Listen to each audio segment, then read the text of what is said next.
సిద్దిపేట జిల్లా దుబ్బాక పట్టణ కేంద్రంలోని వ్యవసాయ మార్కెట్ కమిటీ యార్డులో వడ్ల కొనుగోలు కేంద్రాన్ని స్థానిక కౌన్సిలర్లు, ఏఎంసీ డైరెక్టర్లు, కాంగ్రెస్ నాయకుల సమక్షంలో దుబ్బాక వ్యవసాయ కమిటీ చైర్మన్ కొంగరి రవి ప్రారంభించారు.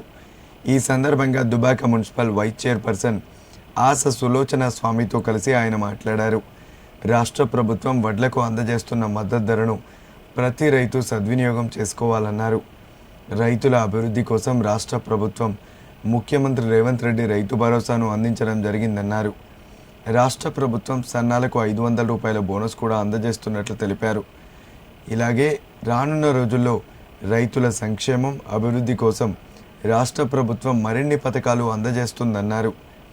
ఈ కార్యక్రమంలో దుబ్బాక మున్సిపల్ కౌన్సిలర్లు Bandi Srilekharaju, Akhila Saiteja Goud, Saraswathi Narender, AMC vice chairman Balareddy, డైరెక్టర్లు ఆకుల భరత్, సంజీవ్ పాల్గొన్నారు.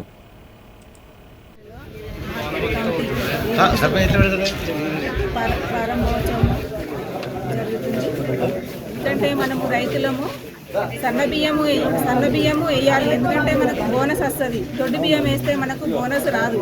కానీ మనకు దొడ్డు బియ్యము ఎక్కువ వండుతాయని దొడ్డు బియ్యం వేస్తుంది చాలామంది. ప్రతి ఒక్క రైతు కూడా సన్న బియ్యం వేసి 500 బోనస్ను అందించుకోగలగాలని కోరుచున్నాం. రైతులందరికీ విజ్ఞప్తి చేస్తున్నాం. ప్రభుత్వం ఏర్పాటు చేసినటువంటి ధాన్యం కొనుగోలు సెంటర్లను ఓపెన్ చేయడం జరిగింది. ఐకేపీ ఆధ్వర్యంలో 14 సెంటర్లను, పిఎస్ఎస్ ఆధ్వర్యంలో 6 సెంటర్లను ఈరోజు ప్రారంభించుకోవడం శుభపరిణామం.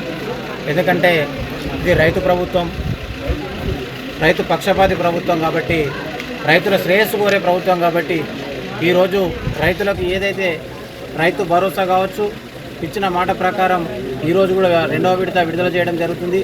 అదేవిధంగా సన్న రకం వడ్లకు 500 రూపాయల బోనస్ ప్రకటించి అవి కూడా విడుదల చేయడం జరిగింది. కాబట్టి రైతులందరూ కూడా ప్రత్యామ్నాయ మార్గంగా సన్న రకం సాగుని పండించి 500 రూపాయల బోనస్ని పొందగలరు.